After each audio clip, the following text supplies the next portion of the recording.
L'argent, c'est lui donner enfin cette chance d'avoir cette propriété qui est magnifique, d'aider les autres, d'aider votre vie, de la servir votre vie.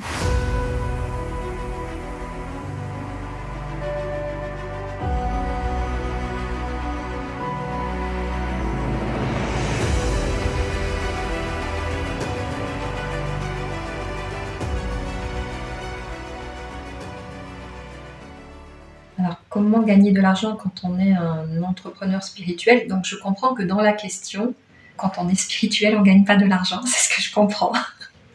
Alors, directement, je dirais que ça n'a rien à voir, en fait. Bien sûr qu'un être spirituel peut tout à fait, je dirais pas gagner de l'argent, parce que pour moi, à partir du moment où on parle de gagner, on parle de perte. Perdre de l'argent, gagner de l'argent. Pour moi, tout être est amené à créer de l'argent et a les capacités de créer de l'argent. Tout être humain. Donc qu'on soit spirituel ou pas spirituel, c'est pas ça. Le problème, il n'est pas là en fait. Donc là, je vais directement derrière pour répondre à ceux qui m'écoutent.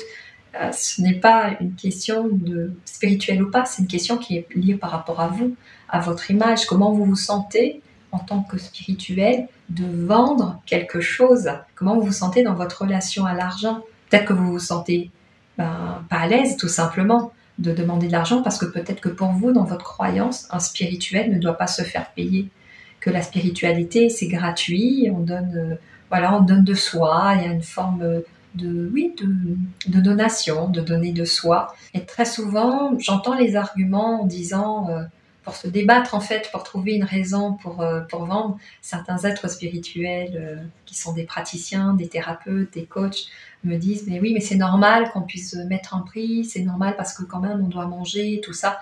Moi je vais vous dire, manger, je coûte 3 fois rien, je mange 1 fois par jour et j'aurais pas besoin de gagner beaucoup pour juste manger. Non, c'est pas ça. Là où vous allez commencer à transcender et à dépasser en fait cette loi que vous vous êtes créée, parce que c'est pas une loi universelle ça. Hein. La loi universelle, elle dit que vous devez vous accomplir pleinement dans toute votre potentialité. Nous sommes des êtres d'infinie potentialité. Donc si déjà vous vous mettez une limite comme quoi on est spirituel et qu'on ne peut pas gagner de l'argent, donc là vous n'êtes plus du tout dans votre infinie potentialité. Vous fermez le canal d'abondance. Ouais. Fermer le canal d'abondance. Ouvrir le canal d'abondance, c'est ouvrir le canal d'abondance dans tous les domaines de sa vie. Tous les domaines de sa vie, ça veut dire autant pour le couple, autant pour si vous avez une activité professionnelle, que vous êtes à votre compte, oui, c'est ouvrir le canal d'abondance là. Ouvrir le canal d'abondance de l'amour, ouvrir le canal d'abondance des relations, du social dans votre vie. Ouvrir les canaux d'abondance partout. Nous sommes des êtres créateurs. À l'image de Dieu, Dieu nous a créés comme ça. Nous sommes des êtres créateurs, donc nous devons constamment créer. Nous ne sommes pas dans la limitation. Nous sommes des êtres illimités et créateurs. Et ça n'a rien à voir avec cette histoire. Enfin, pour moi, je vous donne mon point de vue. Ce n'est pas comme ça que je pense. Ça n'a pas à voir avec cette histoire que je dois rendre des comptes à des personnes de la société qui me disent que je suis spirituelle, que je devrais pas créer ou gagner de l'argent ou en avoir autant. Ça n'a rien à voir avec ça, ça a à voir tout simplement avec moi, ma capacité à générer de l'argent, et je suis contente de vendre des programmes, je suis contente de vous les vendre, parce que je sais que ça va vous aider, parce que je sais aussi que c'est important que vous les achetiez, et pas que vous ne l'ayez gratuitement, parce que plus on part dans la gratuité, et plus on part dans les codes de la pauvreté. Et moi je veux encourager personne à être dans les codes de la pauvreté, non. Moi je vais vous encourager à acheter quel que soit le prix, mais à payer ce que vous obtenez, parce qu'à partir du moment où vous allez payer pour l'obtenir, je peux vous garantir que là, vous allez commencer à mettre de la valeur sur le produit, sur le service que vous avez acquis. Je vais vous raconter une petite histoire, c'était tout à fait à mes débuts, quand j'accompagnais en privé, j'ai offert comme ça des séances à des personnes qui n'avaient pas les moyens. Et bien vous savez quoi ? Ce sont les personnes à qui j'avais offert les séances qui ne venaient pas à mes rendez-vous. Les personnes qui payaient, elles étaient là, elles venaient au rendez-vous. Les personnes à qui j'avais offert, je leur disais, venez, je vous reçois gratuitement. Ah oui, j'ai oublié que j'avais rendez-vous aujourd'hui. Voilà, parce qu'ils ne mettent plus de la valeur dessus. Ils sont tellement habitués à la pauvreté et la gratuité. Pauvreté, gratuité, vous voyez, ça va ensemble. Qu'ils pensent que la vie est difficile parce qu'on ne leur donne pas. Non, la vie est difficile parce que tu ne bouges pas tes fesses pour aller commencer à travailler, à réfléchir et comment tu peux te dépasser pour acquérir quelque chose par toi-même. Oui, à la sueur de ton front, mais en réfléchissant et en te demandant comment tu vas créer ça, comment tu vas créer du cash, comment tu vas te rendre disponible sur le marché, dans la société, comment tu vas te présenter. Ça demande d'aller se challenger.